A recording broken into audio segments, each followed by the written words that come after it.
Hi, everybody. Queen Crystal King in the building. I hope you're having a great day. October is Domestic Violence Awareness Month, and also it is Breast Cancer Awareness Month. Usually around 40 is when they start saying that you should start the mammograms around 40.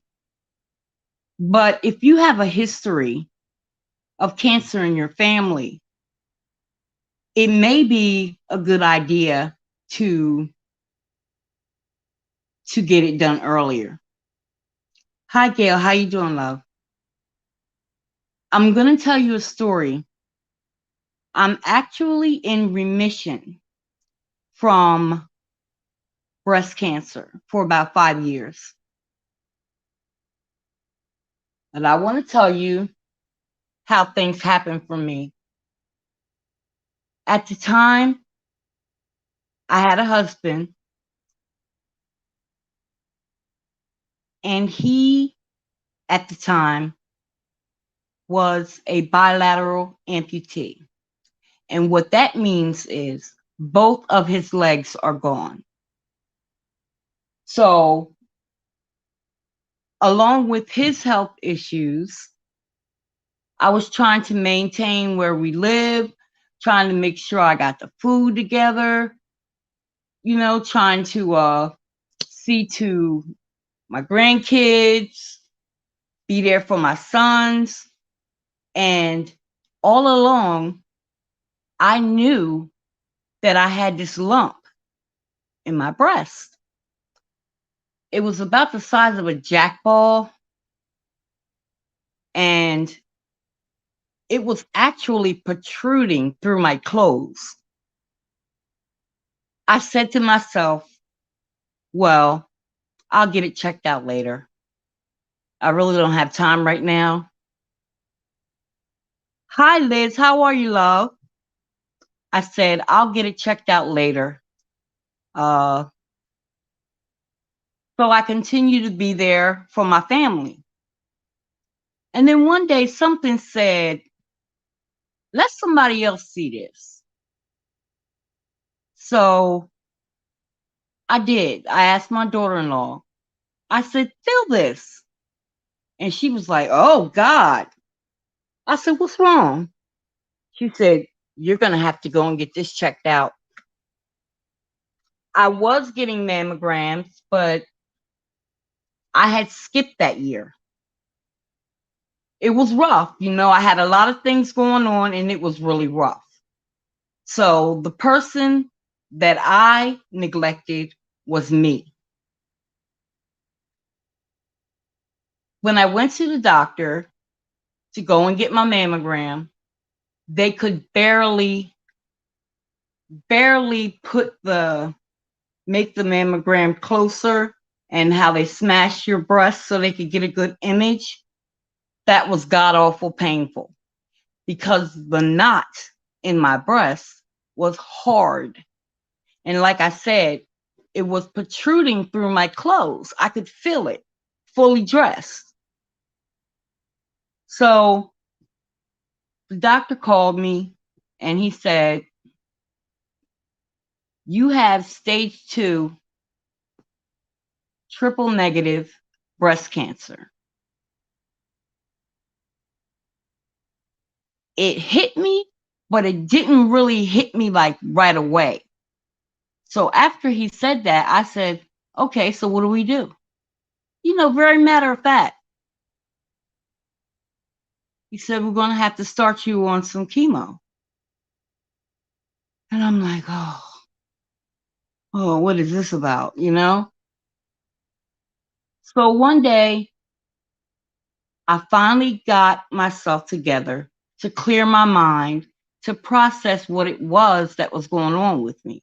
I had to accept the fact that I had breast cancer. My grandmother, my mother's mother, she died as a direct result of breast cancer. I had a 15-year-old nephew, and he died as a result of brain cancer. Besides those two, on both sides of my family, my father and my mother, there's a history of cancer. So I talked to the doctor, and the doctor said, this is very aggressive. This cancer that's here is very aggressive, and we need to start right away. So my husband wanted me to get a second opinion. The doctor said, you're more than welcome to get a second opinion, but ma'am, time is not on your side. I was like, oh gosh, I never should have waited so long. You know, what if I pass from breast cancer? So I told the doctor, I said, I don't need a second opinion. Let's go ahead and get started. I told them that I did feel the lump, but I put it off because I was too busy. They told me that had I put it off that next year coming, that I would have been in really bad shape. So I started the chemo. I had no idea what to expect. I thought maybe when, you get the chemo, does it burn? And I'm seeing these people with breast cancer that are bald and they lost a lot of weight. And it was hard. It was really hard for me to accept that. I was going through the motions most of the time. But had I waited any longer, it would have cost me my life.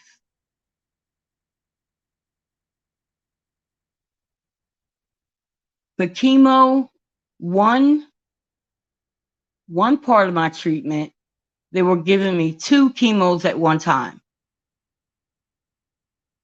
Then after that, they were giving me 1.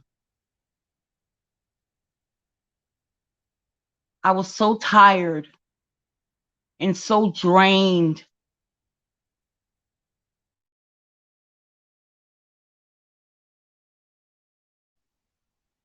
Sorry, guys. I was so tired and so drained. And I started looking at myself in the mirror and I couldn't recognize myself. My best friend was there with me through my chemos, made sure I got there, made sure I got home. And I'm telling you, one day we went to this event called Pretty in Pink, and she had invited me, and she told me that this is for breast cancer survivors, people going through breast cancer, or someone is going through cancer. Now, at the time, my best friend's sister, she had breast cancer as well. So when I saw her, I'm like, oh, okay. We went to the church because it was held at the church, and they started playing songs. And I'm saying in my head, I don't belong here. Still that glimmer of denial. I'm like, I don't belong here. Then they played a song with the choir that said, you belong here. And I can't remember the other song that they played. But when they play You Belong Here, to me, that was God. That was God. And he confirmed what I wanted to deny, that I had breast cancer. I dropped my head and I cried so hard.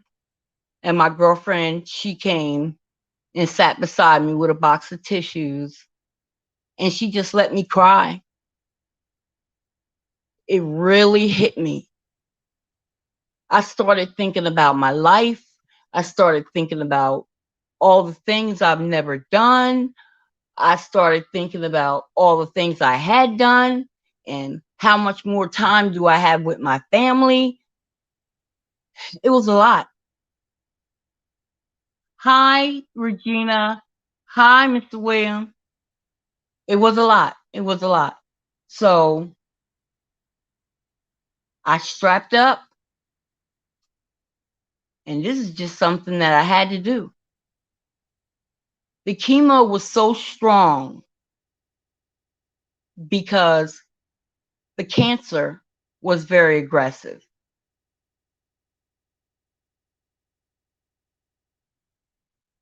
I remember just wanting it all to go away. This can't be happening. Not to me. Then I was reminded of my family history with cancer. So no matter what, I was going to go ahead and go through with the treatment. When I finished, they had to cut the remainder and the breast tissue around where the cancer was. I did very well. Also, I didn't realize that after the surgery, I would have to do radiation. I had lost so much weight, I could barely eat. And if you're not familiar with something called neuropathy, it feels like somebody is cracking my hand with a ruler. I couldn't open a Ziploc bag. I had to wear clothes that I could just slip over my head because my fingers were so numb and hurting. I couldn't even do do things as simple as zip my pants or button my shirt, or I had to take my bras and I had to hook them so I could slip it over my head. Then one day, oh Lord, then one day I went to brush my hair and all of my hair came out in the brush like cotton candy, like putting water on cotton candy. Oh, that was hard. So I knew I couldn't brush my hair up. I knew I was going to lose some hair. So what I did was I had like this big patch where the hair came out. I had to go to the barber shop and I had to get my hair shaved. I had no idea what I was going to look like, but I did it. And my youngest son, he shaved his head that day as well. So we both got our heads shaved that day. Now it's time for me to talk about the radiation, which is the other part of the treatment. I thought that my request would have been honored with my doctor and my insurance.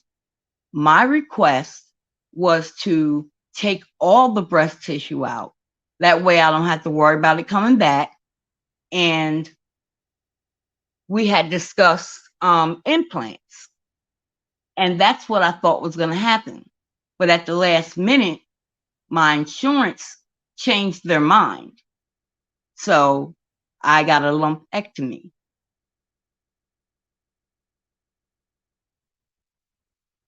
One breast is bigger than the other because I had surgery on it. They also went under my arm and took my lymph nodes to make sure there was no cancer there. So after the surgery, they said everything was good. Now they're trying to prepare me for this radiation.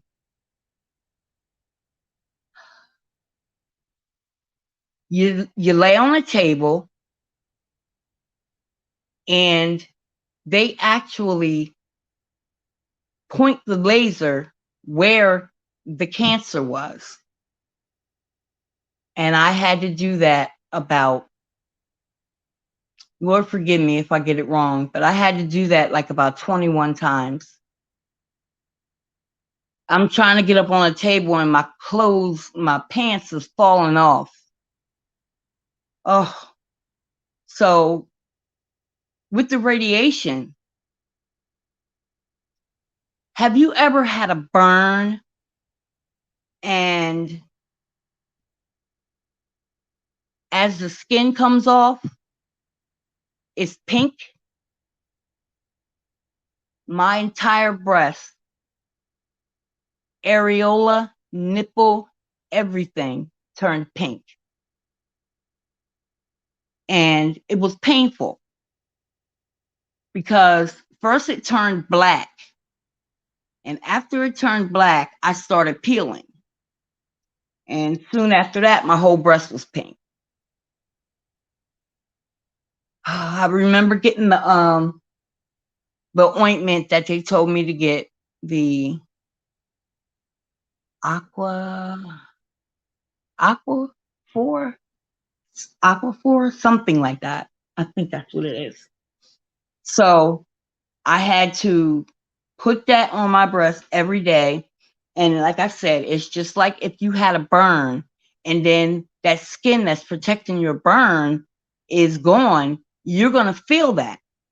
And it was just the top layer of my skin. But the nerve endings were so sensitive that I just felt like my whole breast was on fire. But I finished. I finished my radiation. And when they went to check if everything was good, they told me everything was good. Now I have to get my strength back. Now I have to figure out how I'm going to take care of my husband, my family, and all those type of things. Again, I did not put myself first. I skipped a year with the mammogram. I knew I had a lump in my breast. I knew it was hard. It was protruding through my clothes. And when I finally went to get it checked, they said stage 2, triple negative breast cancer. So now I have this breast that is baboon's butt pink. It was truly pink. Now all the pigmentation has came back, but after the surgery, because I didn't get both breasts done, one is a little bigger than the other. But when I look at that scar, I say to myself, this had to happen. This had to happen, and God brought me through, but it had to happen. I had so much prayer. I had so many people loving on me. And this is how I was introduced to the Susan G. Komen with the breast cancer. I met someone who did get all excuse me, who did get all of her breast tissue removed and got implants. And there's so many decent people. They were young, They were middle-aged, they were older, and I just was sitting looking around like I was on another planet, but I knew where I was.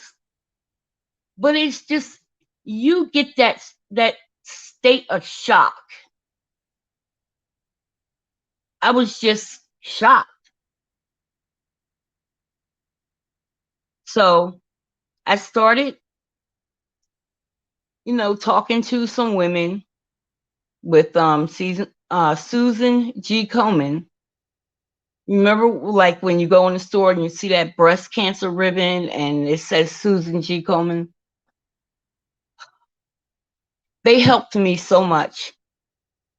They helped me so much. I was so grateful for these women. And that's when I found out that men can get breast cancer as well. Only because he's been on my platform before and he has put it in his community wall, will I say the man that had breast cancer. Say his name. Bashful B. Bashful B had the exact type of cancer I had. And I that was just baffling to me. How can men get breast cancer? Well, he did.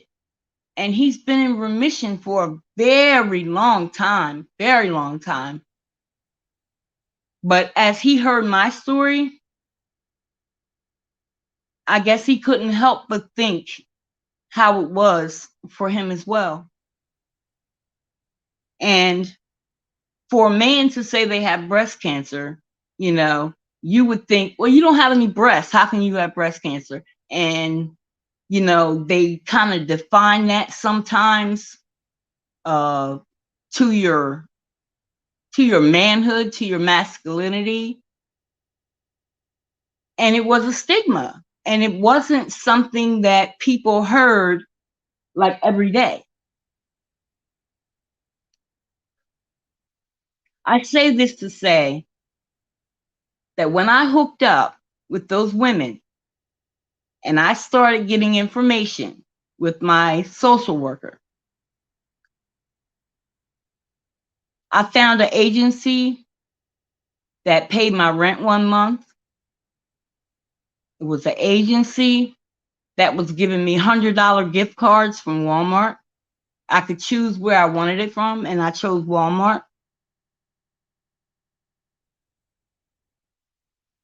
Also, there were programs that helped you mentally so that my mind, my thoughts would connect with my body. This was one of the hardest things I had to go through. And I say that because I could have lost my life because I put a mammogram off. It's important to do a self breast exam every month. So I wasn't really good at that.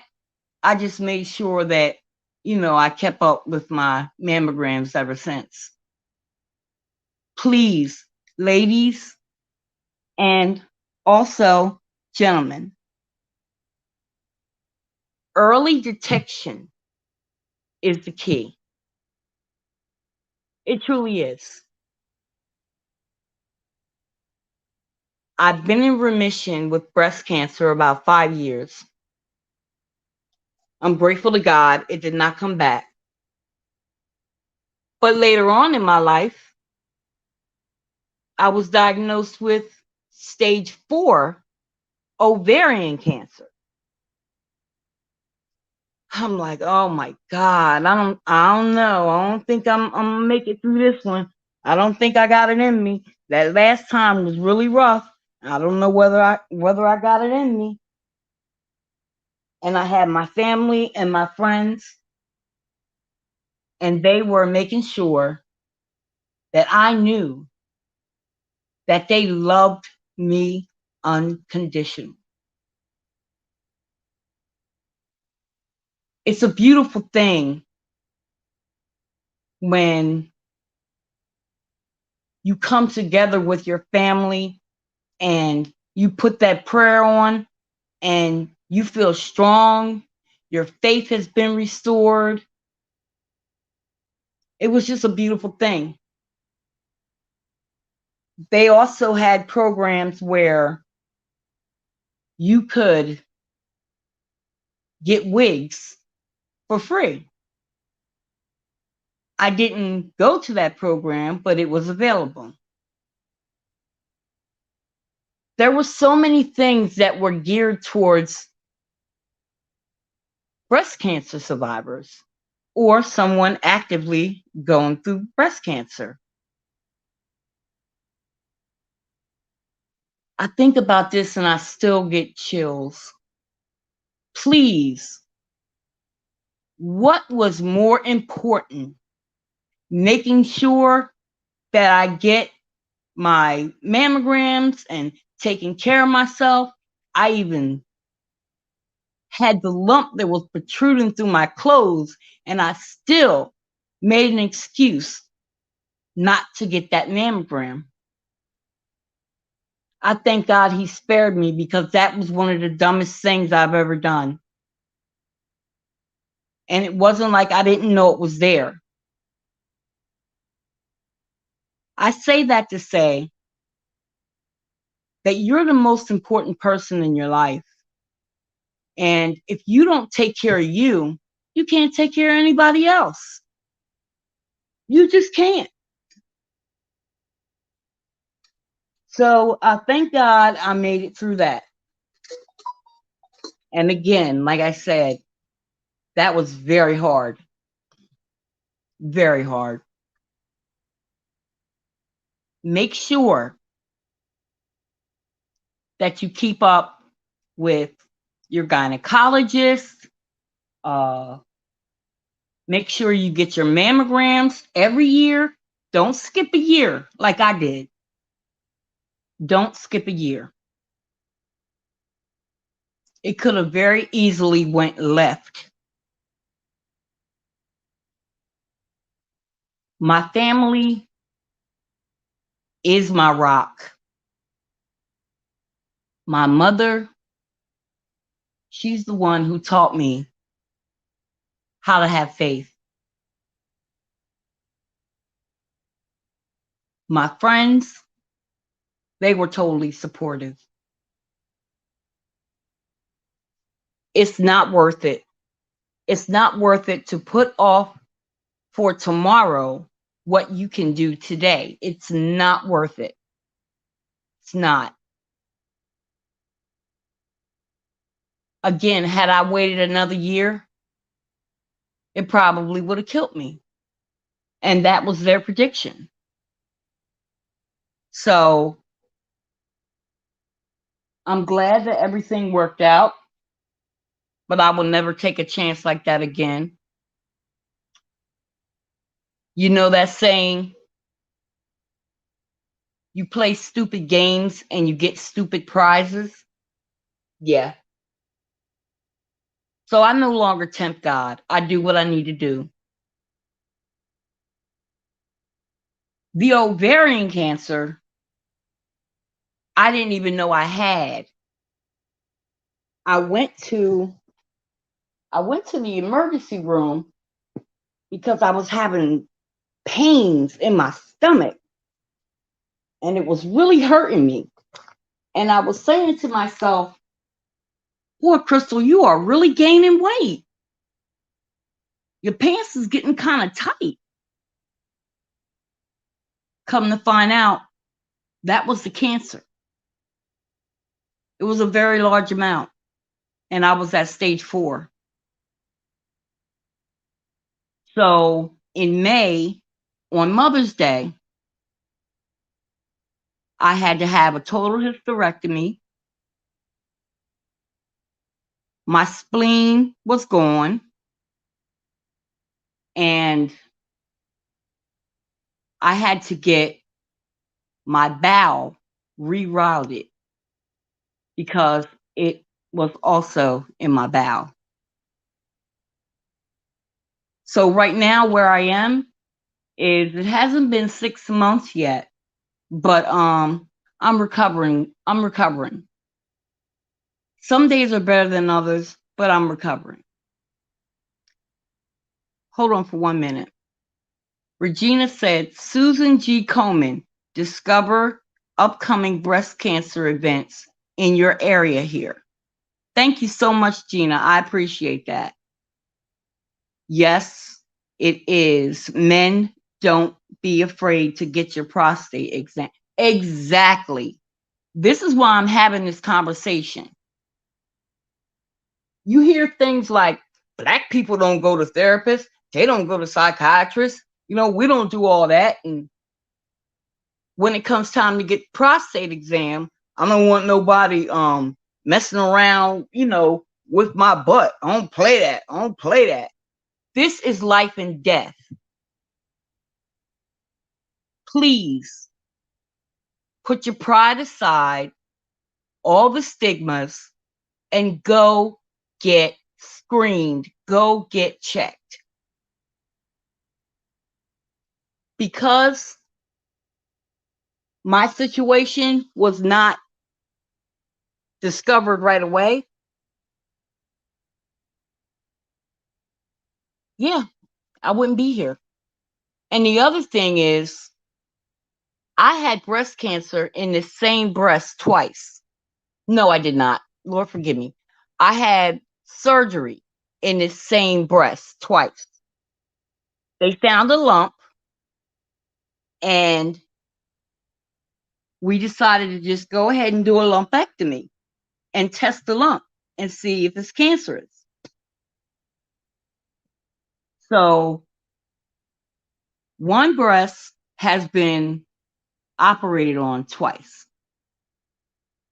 And I just really could not understand how the Lord would allow this to happen to me again. Well, you know what? It's not for me to understand God's will, but I do accept it. I accept it wholeheartedly. Wholeheartedly. Excuse me, guys. I have to get something to drink. Hold on. Oh. So, yes, not only is it Domestic Violence Awareness Month, it's Breast Cancer Awareness Month. And I thank God that I'm a survivor. I'm a breast cancer survivor. That first operation that they did, they took the lump out and it was benign. Benign means it's not cancerous. Malignant, that means that it's cancerous. So that was part of my reasoning why I wasn't really trying to focus on getting that mammogram, because I said to myself, remember you had a lump before and it was benign? This is probably benign too. I'll take care of it later. I didn't have a later. I really didn't.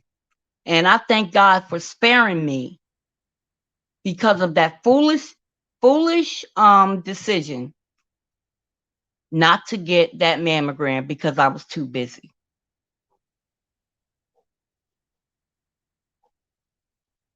I'm really glad that I was able to have this ovarian cancer surgery. It affected more areas than I thought.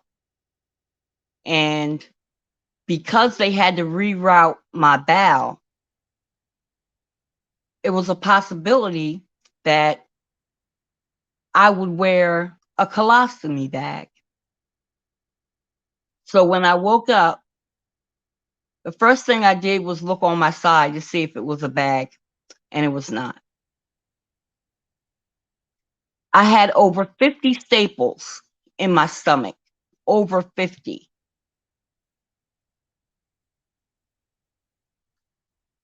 And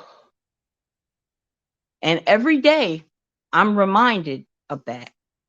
So I say these scars that I have, it reminds me how serious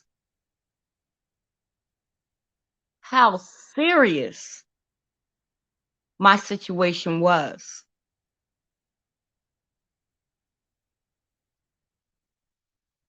It reminds me that if I think I'm in control, I'm out of control. I thought I could control it by just keeping busy, doing what I need to do and get it later. Please don't put off for tomorrow what you can do today. Please don't. So, speaking about Domestic Violence Month, I've been in situations where there was domestic violence. And you hear people saying, I would have never put up with that. I would have never did this and I would have never did that. You don't know what you're going to do until you're in that situation. And it was embarrassing to admit that I was in an abusive relationship. It was embarrassing. And it was more than one. And there was a sneaky way that he would hurt me where it showed no bruises. I put up with this for a while. Then one day, I just decided that you hit me again, I'm gonna crack you right across the front of your damn head to the white meat. There has to come a time where you say enough is enough. You have to do that.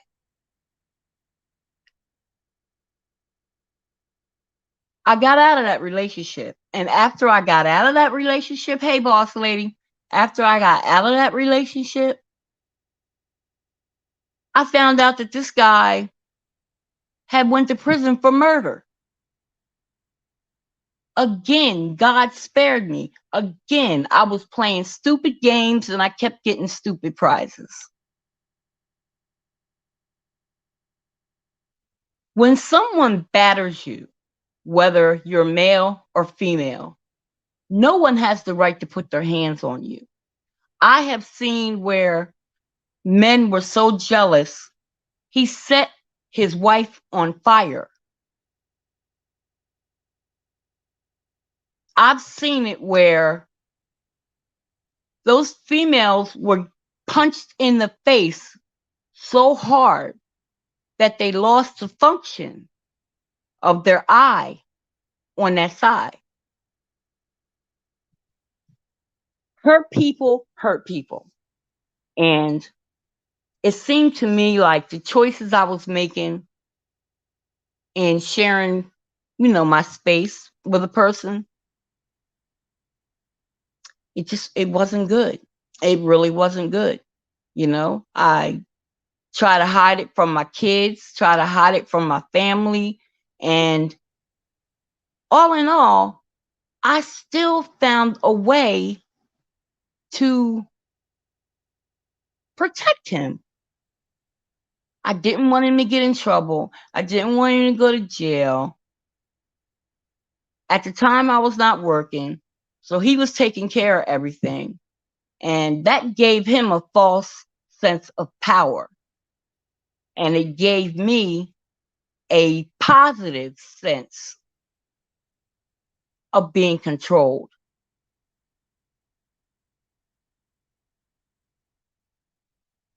It's not easy. It's really not easy to come and tell your truth because you don't want it to be put any other way than what you said.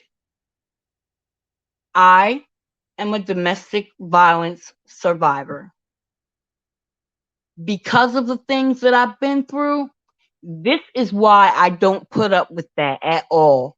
But I don't judge anybody who is in that situation, I can guide you to where there's help, but you have to want help. You have to first admit that you're in a domestic violence situation. So that's what I had to do.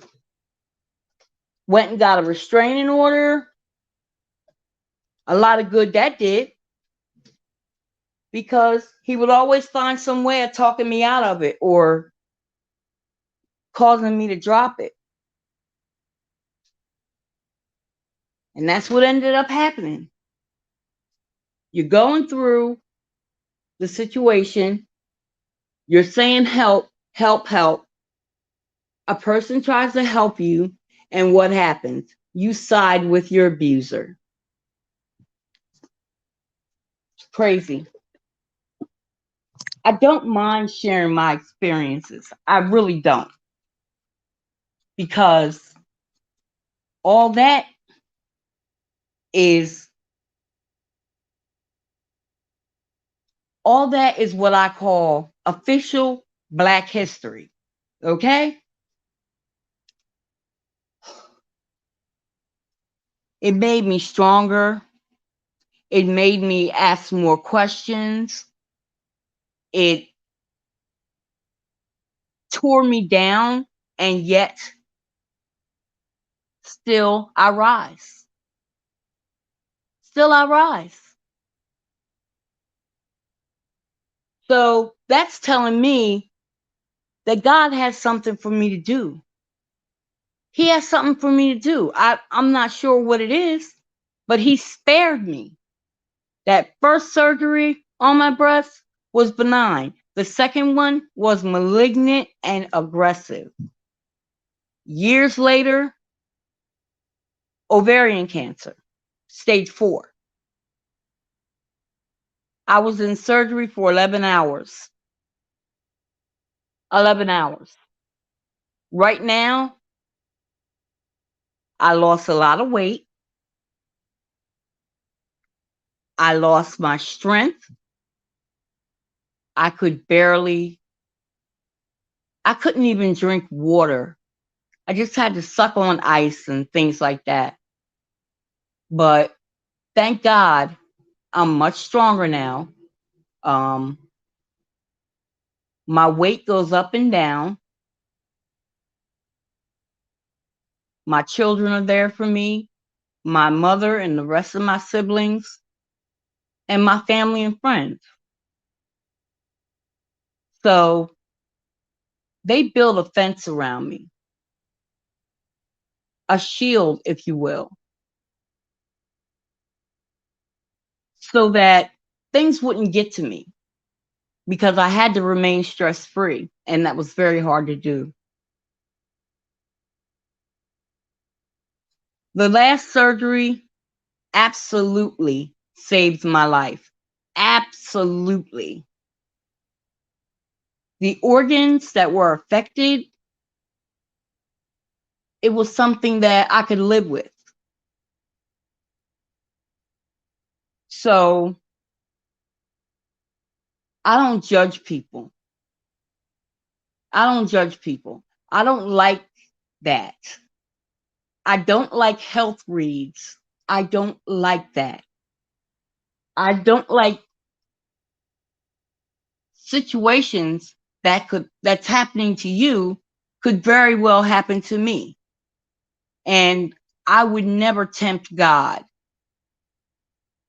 and act like I'm better than you because you're going through something.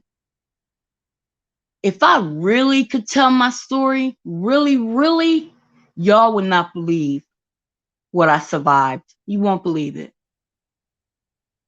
So I thank God for all the things He's given me, and I thank Him for everything He has taken away.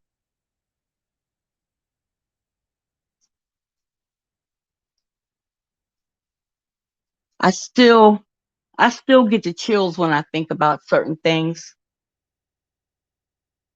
but I'm so much stronger mentally, physically, and spiritually. But there are times physically where I can't do what it is I want to do. I I don't give up. What I do is I try to do what I'm able to do. And I don't beat myself up about how long it takes. My baby, Mr. 6 foot everything, he works right across the street and he can get to me in 0.5 seconds. Also, at one point, they told me that I had to have someone in the house with me 24/7. I said, that's probably going to get on my nerves. But all I want to do is make an impact.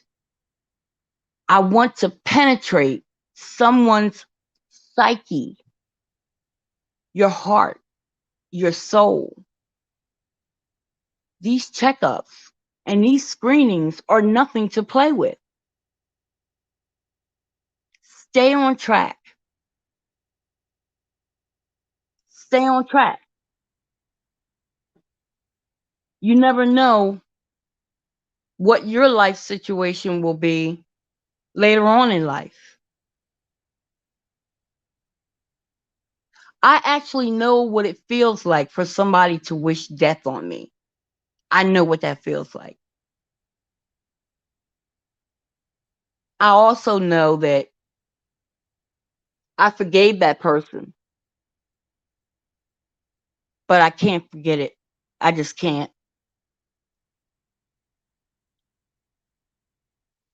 I try to support the content creators that I rock with. Some days I'm just unable to. But for now, I pace myself. I'm not trying to do a whole lot because it's painful. I am a breast cancer survivor. I'm still fighting with the ovarian cancer because after the surgery, they didn't find anything. But I had to get another test so they would be no doubt. So I got the other test. They told me that I have microscopic particles of cancer still left in my body. I was I was disappointed. It wasn't the news that I was expecting. Uh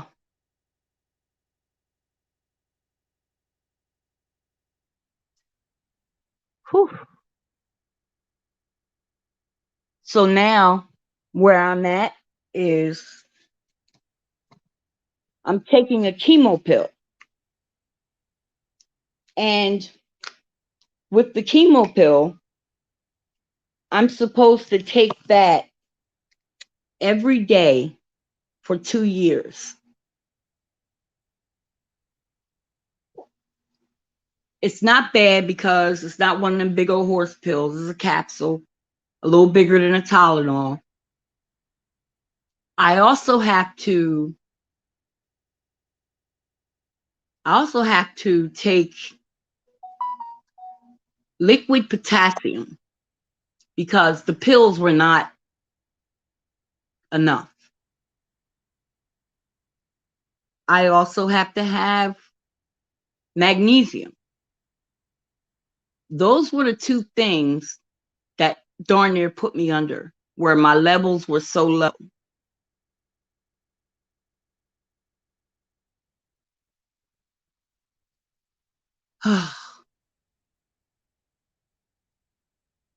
I just don't have time to take anybody else's inventory because I'm still looking at mine. And to be perfectly honest, I don't want to have that kind of time. I'm not going to do that. If I can't help you, I am not going to hurt you. I'm not.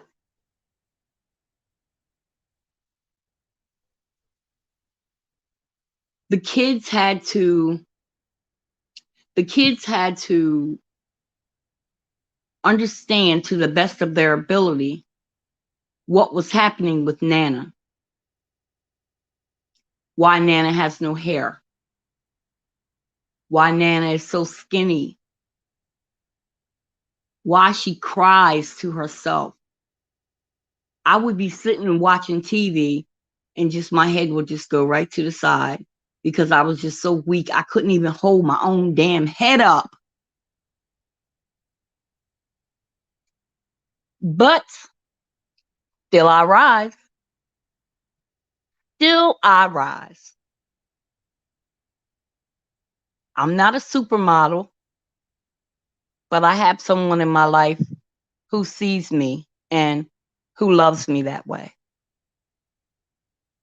I don't see what he sees, but I'm appreciative that God allowed me to be with someone and their goal is to make sure that I'm okay. And if we have the same common goal, if I'm making sure that you're okay, you making sure that I'm okay, that's beautiful.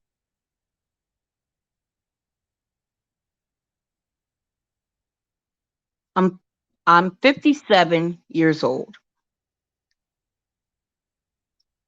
And I've been through a lot. But I'm here to tell you early detection is the key. Keep up with your screening. Keep up with your mammogram. Keep up with your gynecologist. You got to get blood work done. Go on and get that blood work done. Go ahead. Because if they catch something, you may not even be having symptoms and it's there. Just like I told you, I thought I was just gaining a lot of weight. After the surgery, my stomach went flat. Flat. Because that was the cancer that was making my stomach like that.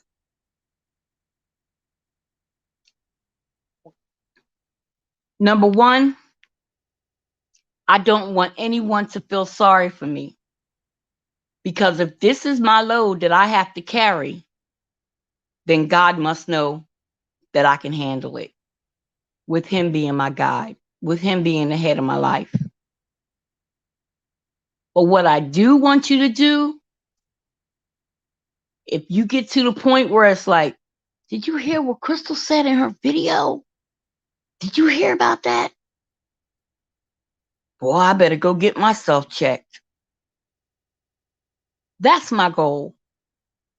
That's my goal. I need to reach you, whoever the you is. I need to reach you. I have to give you some reality, and I can let you know how detrimental and how dangerous it was for me to put that mammogram off.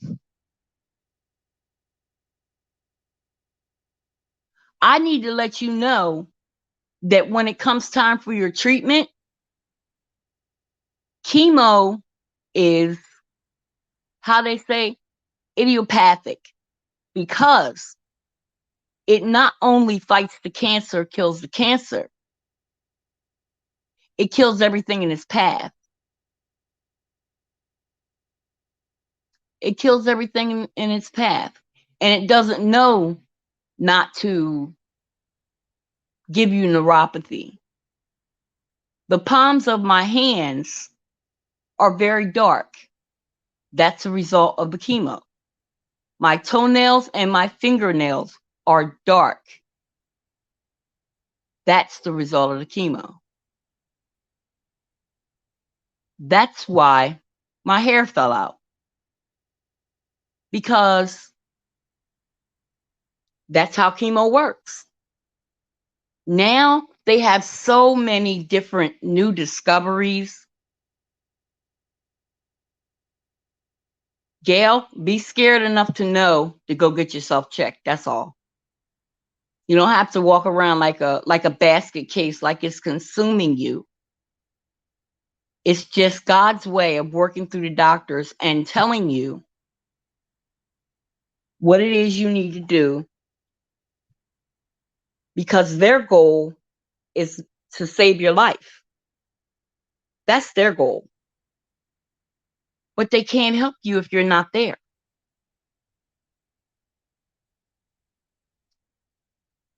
I saw on television where there are some people who choose not to have the surgery, and they decided to just go ahead and live their life. There is a type of treatment which is not chemo that they have out now, and I understand that there's not a high success rate, but success nonetheless. You have people who don't believe in doctors, don't believe that doctors could help them, so they want to do it another way. They want to go the herbal route. But you know what I found out? I'm not condemning or judging anyone who does it that way. I can't think of his name right now, but the guy who made that movie just slipped my mind that quick. The guy who played the Black Panther, he passed away from cancer. And from what I understand, he took the all herbal method. Now, I'm not saying that it doesn't work. I'm not saying that. I'm saying that that's not my choice. That's not the way I choose to do it, through prayer and meditation. So a lot of people swear by the herbal treatments. They do. That just wasn't for me. Hold on, guys.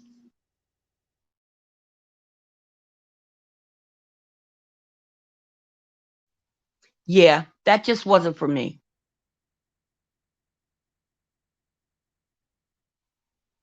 I'm able to wrap my arms around my son, tell him that I love him, and if there's anything that he needs, to let me know. I couldn't have done that dead. I couldn't have done that. And I can't stress it enough. You play stupid games and you get stupid prizes. I can't stress that enough. Do not take chances with your body because your mind is telling you something else. Just straight make the appointment and go. They can't help you if they don't examine you or test you. They can't help you. This video is not to instill fear in anyone. There are powers that have a lot to do with your decision. You have the freedom of choice. You have the freedom of doctors. And now they really, really listen to the patient. The very last treatment for the chemo, they had to stop it because the chemo was depleting me too fast. I have a video where I'm on live and I'm waiting for them to give me blood because I needed a blood transfusion before I even left.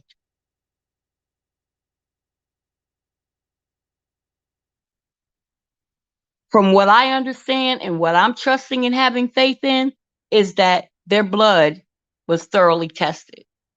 But I needed that blood transfusion. I truly did.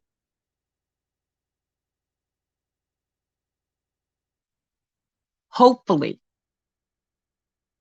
hopefully I was able to reach someone. Do your monthly checkup. A lot of times they say around 40 is when you start getting your mammogram. But if you have a history of cancer in your family and you feel something or you think you have a lump or whatever, and you want to make sure that it's not what you think it is, it works that way as well.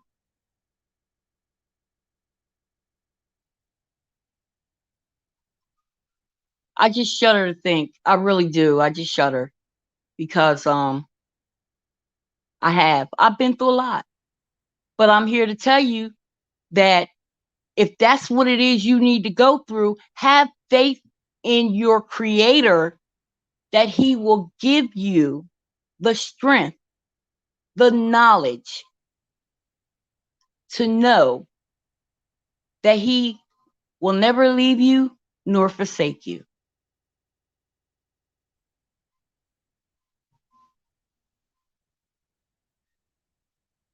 I also found out that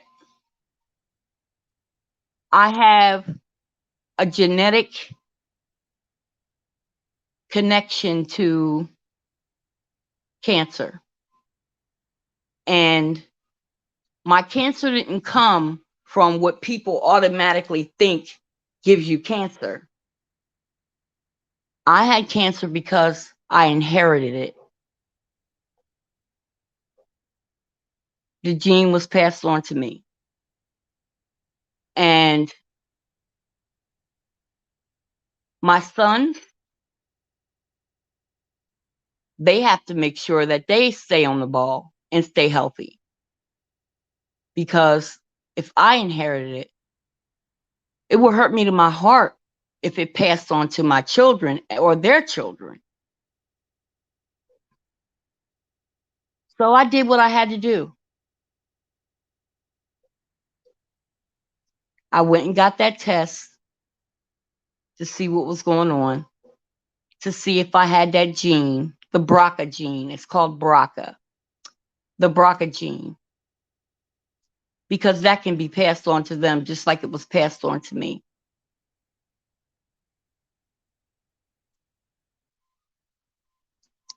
I know I should get all of my exams. I have seen my family that has dealt with cancer and died. Yes,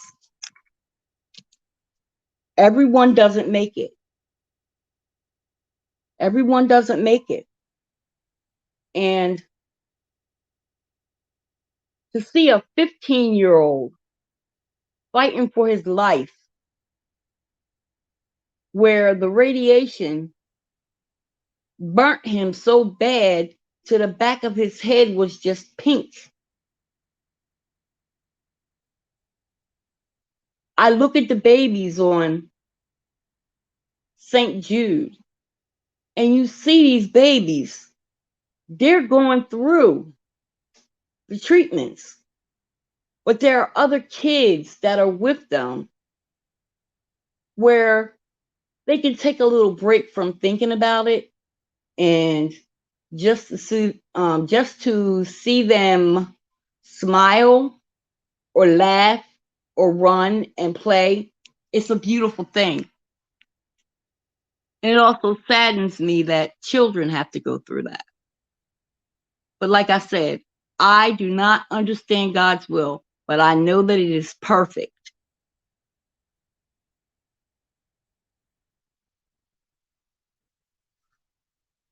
I'm glad I was able to get this out because I would have felt really horrible had I not done anything. for Breast Cancer Awareness Month after all God has taken me through.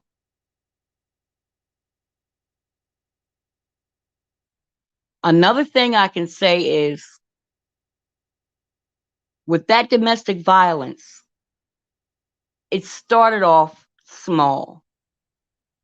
Like, you may yell when you're talking to me and startle me.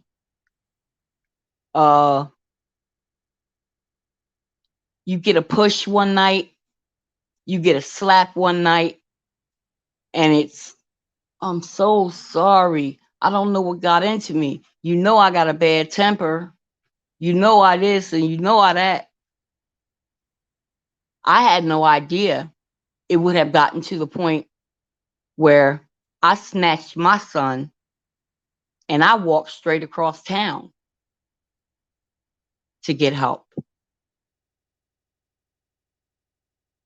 I have never been in a domestic violence situation after that.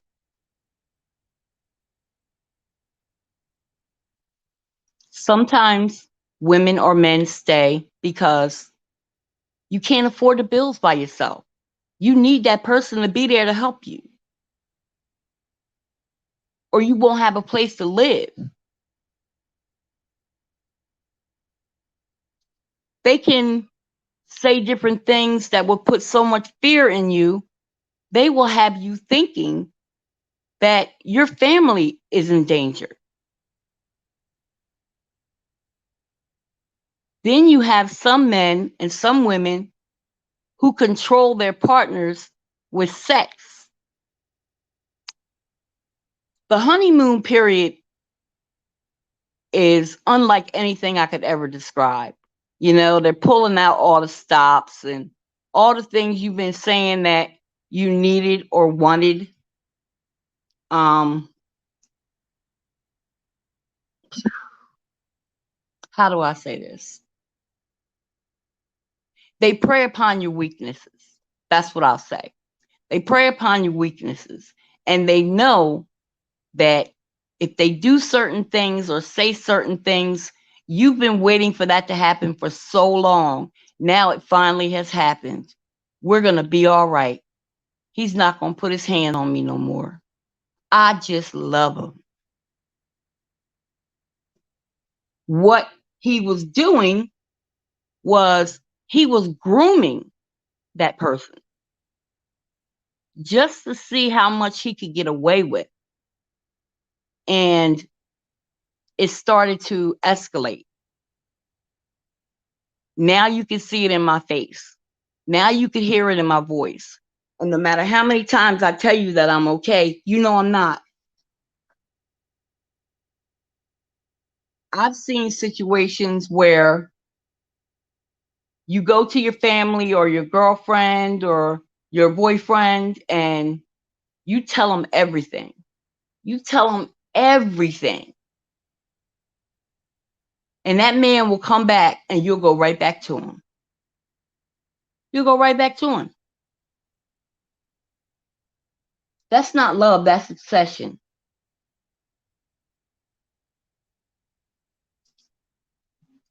I know I should get all of my exams. I have seen, I've seen my family that has dealt with cancer and died. Right. Like I said, my mother's mother, my grandmother, a direct result of breast cancer. Thank you, boss lady. I'm really digging down deep for this video because I want you to hear me. You do not deserve to be beat and banged on and talked to like a junkyard dog, and you do not have to put up with that in order to survive. You don't. The survival is in being able to get up and say enough is enough and let that, I use the word loosely, man get out of your life and stay out of your life.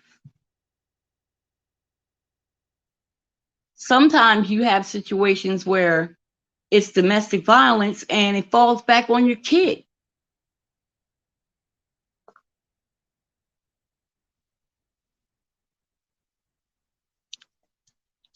It's heartbreaking. It really is. And I'm reliving this right now because that's just the type of person that I am.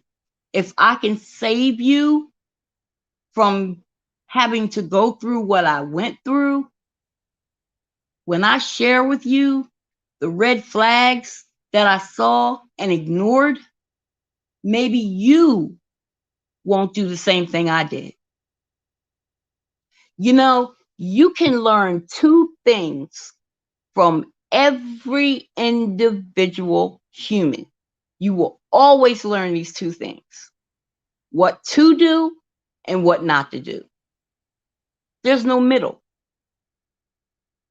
So I'm telling you what I did for you not to do that. I'm also sharing with you the consequences and the situation I could have been in by putting my mammogram, putting it off until the next year. I could have died. I could have died. I'm a survivor of a lot of things. And because I don't have a lot of drama over here, that it's really chilled out, maybe it's perceived as you have no whistles and bells on your channel. You're not dragging nobody. You're not this and you're not that. Well, guess what? I'm glad you realized that. So you know what to do and what not to do. Either you unsubscribe and you go where you're getting what you're looking for, or you can subscribe and you can try your best to follow me. Because again, I'm not trying to hurt anyone. I would rather help you.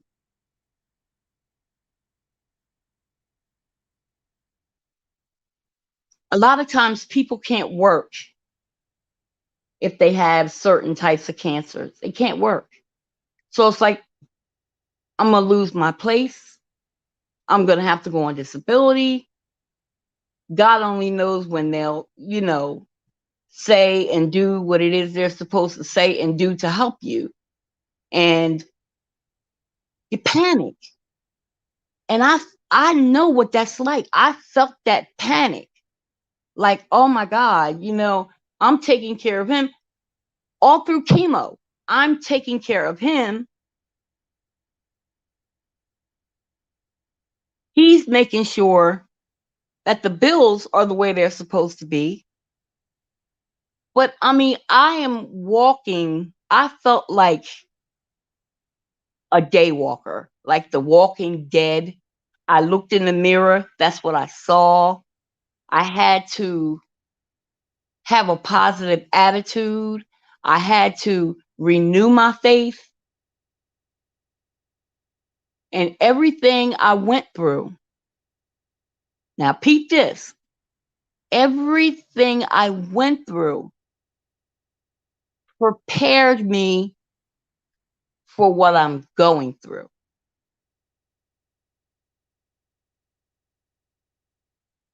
You get that? Everything I went through prepared me for what I'm going through. And being able to let you hear in my own words how it sounds when you're in denial and you're justifying it, when you finally come to reality with it and you feel like you've just been dropped on your head. I projected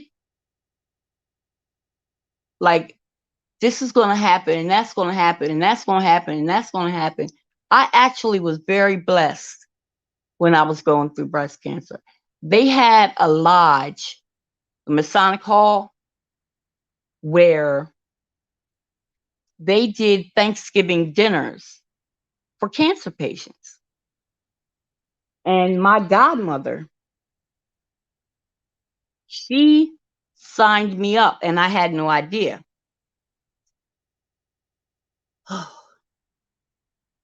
They came to my door, and my godmother put me down for 4 dinners. And almost every container had like different stuff in it than the first. So what did I do? I wasn't able to cook Thanksgiving dinner. And that really bothered me. That really bothered me. I like doing those type of things. And I just couldn't. So I took those platters in there. I opened them up. I got me some Tupperware and I separated all the dishes. Some of the dishes were like a double helping.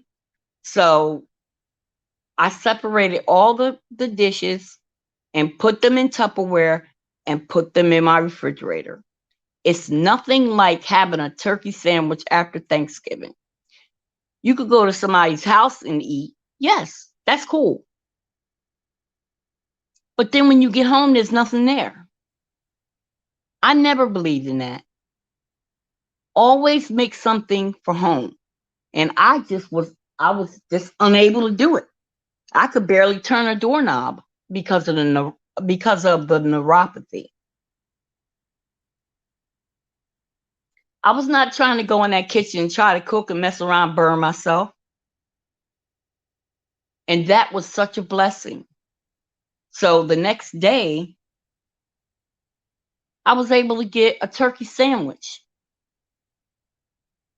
That might doesn't, maybe it doesn't seem like much to you, but I had so many guardian angels around me. So many.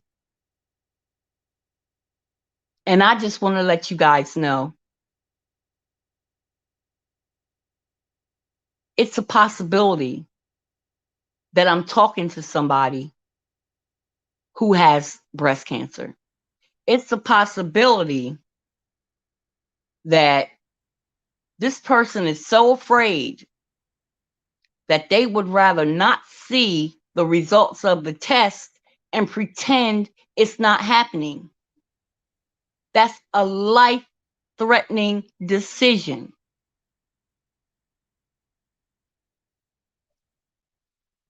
It's a life-threatening decision.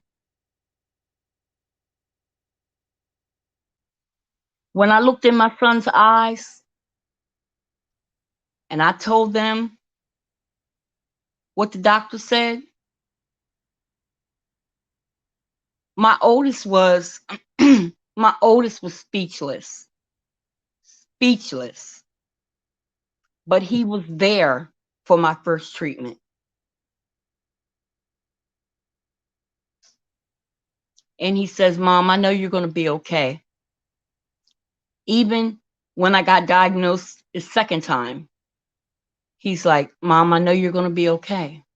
And you know what? I'm okay. I'm okay. I'm not rich, I'm not poor, but I can take care of myself.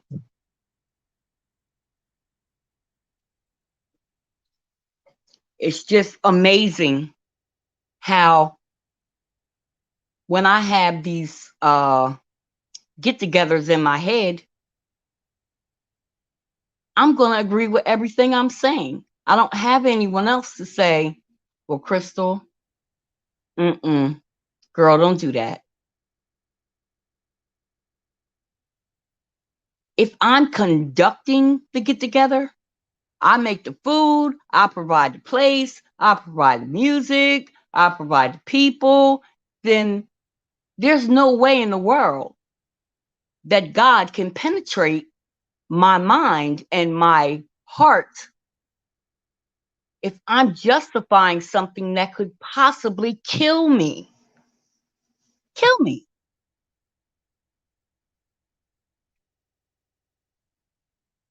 I wish all the best to the young lady or the man that has just been diagnosed.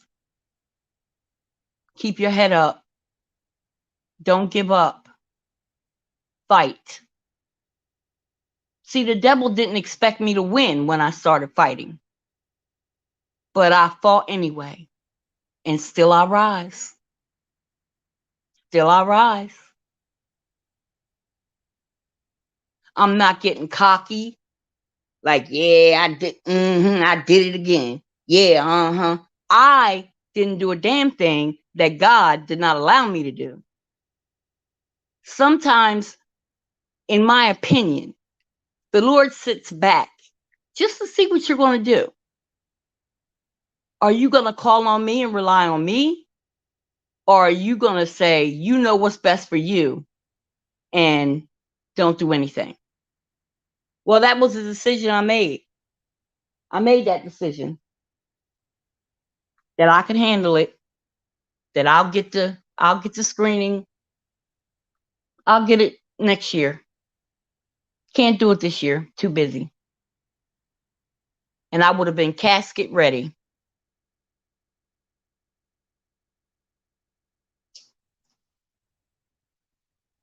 Sorry about that. My candle went out. So I'm about to come off of here, but I haven't heard anybody say anything about Breast Cancer Awareness Month. I'm just hearing about the Domestic Violence Awareness Month. So I had to come on here and I had to let you guys know. For those of you who did not know, some people already did. But for those of you who do not know,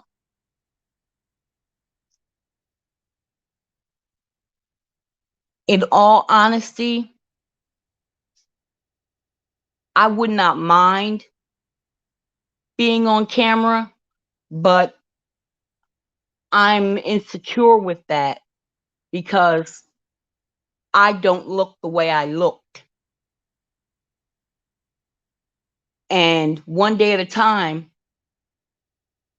for 2 years, I have to take this medicine. And it seems like every month, there's something new to add to the side effects. First, it was headaches. Then it was joints. Then it was my stomach.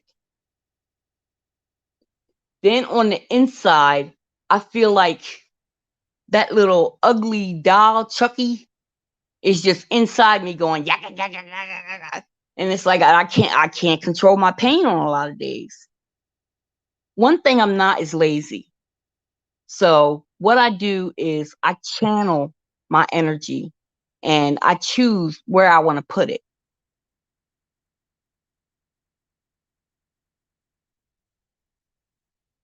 I want to let you know that if you want to know what a miracle looks like, look at me. Because I'm a miracle. Thank you, boss lady. I'm a miracle. This is not for Cash Apps. This is not for PayPal. This is not for clout. It's because I lived through a nightmare. And if I can spare you, I will.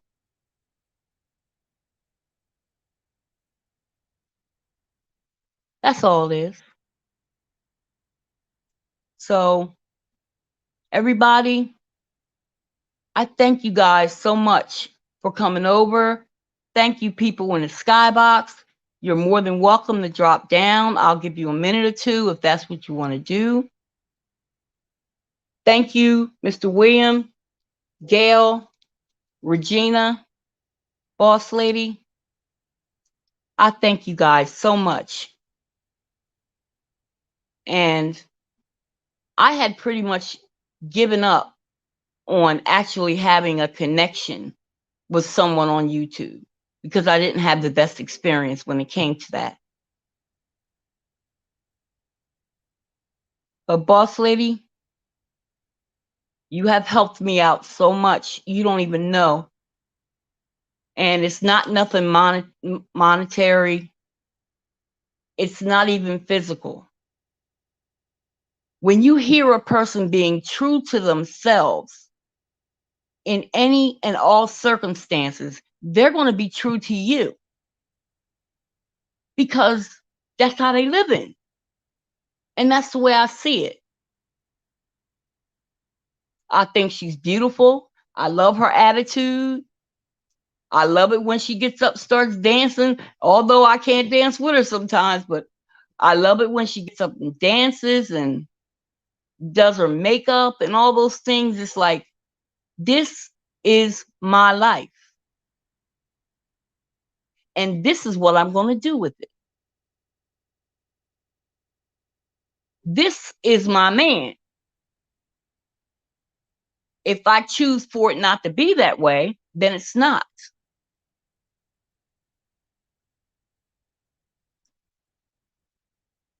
You don't become preoccupied with everyone else's stuff that you miss your own. And I respect that. I respect that. But trust me, girlfriend could come in like a bull in a china shop when she has to. And so will I. But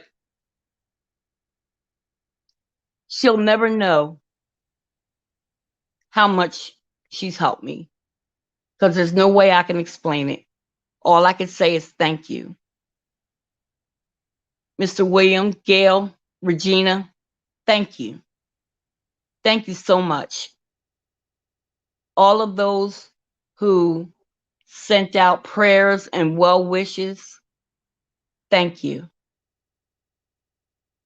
Even when a person wished death on me, I still forgave them. And you know what? I thank them because I needed to let you know that you're not in control as to whether I live or die. That's my God's job. And I believe he's going to have a problem with you thinking you got it like that. So now it is what it is. I'm beautiful in my own way. I'm not shaped like one of those Instagram models. I have a heart.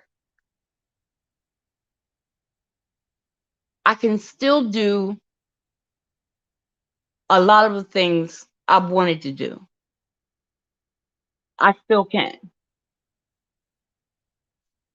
So it gets better, it gets greater later. Some days it just seems like one thing after another. Oh my God, what is going on now? I'm powerless over God's will. I am. He's going to have his way with my life. He's going to have his way. And I just thank him for choosing me to be on this side and not the other side. You're welcome, boss lady. You're more than welcome. There is just such a genuineness about you that radiates positivity. And when I changed my circle, my attitude, my outlook on life changed dramatically. We appreciate you, Crystal King. Thank you for sharing your journey and sharing your testimony with us. Your videos are helping those that receive the message today and years to come. That's my goal, Regina, and I thank you for that. That means more to me than you'll ever know.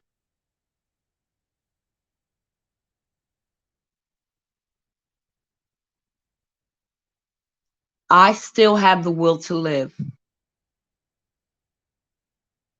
Regardless of what I went through, I still have the will to live. You guys, thanks a lot for coming over. And thank you for listening. Because, like I said, I'm not dragging nobody. I'm not talking about nobody. I'm not doing none of that. So, what I'm doing is I would like to be an inspiration. I would like to say something where if you weren't getting mammograms, you will now. They have all different types of cancer: blood cancer, bone cancer, brain cancer, liver. You know, one of my godmothers had to have one of her kidneys removed because it was cancerous. So, what's going to happen to me for the rest of my life, I have no idea.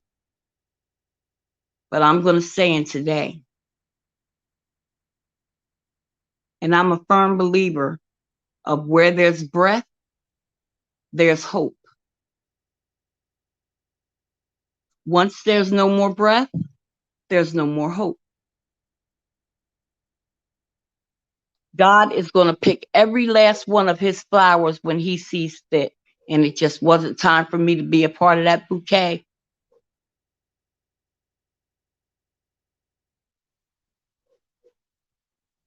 Thanks again, guys, for coming over. And I'll see you in another video. I may come back on tonight. I don't know. I may hang out in the VIP. But see, I have a choice. I have a choice. And it makes a difference when you have a choice. You know, it's like this or this. This or this. Well, I have this. I also have it in this shade. I also have it in this shape. I mean, I really love that. Because when I came out of surgery on Mother's Day, I shudder to think that if something had happened to me, that is what my sons would think of every Mother's Day. Me. I wish she was here. See, people think this type of stuff happens to other people, when eventually it's going to happen to you. We're all going to go at some point. But these surgeries improved my quality of life. I'm grateful. So, so grateful. All right, guys. I'll probably see you later on tonight. Love, peace, and chicken grease.